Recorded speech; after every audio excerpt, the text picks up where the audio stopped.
রহিম কাকা বাজার থেকে 5 কেজি পেঁয়াজ কিনলো।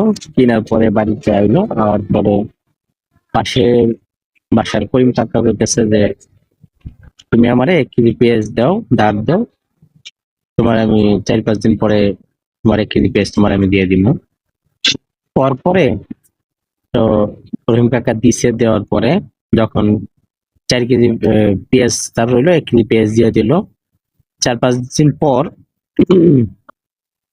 যখন 1 কেজি পেঁয়াজ দিতে গেল, তখন দেখা গেল যে ওই যে করিম কাকা যে 5 কেজি পেঁয়াজ আনছিল, ওই 5 কেজি পেঁয়াজ কিনছিল বেটা 30 টাকা কেজি। কিন্তু যখন দিতে গেল তখন দেখা গেল যে পেঁয়াজের দাম বেড়ে গেছে 230 টাকা কেজি। তাইলে ওখানে করিম কাকা কি করবে?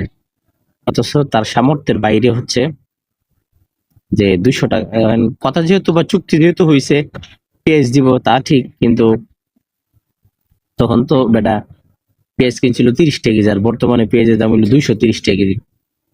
এই দিক দিয়া যদি সে পেঁয়াজ কিনা দেয় করিম কাকা, তাইলে বেটা 230 টাকা কেজি দেওয়ার মতো বেটা সামর্থ্য নাই। তো সেই হিসাবে তার করণীয় কি?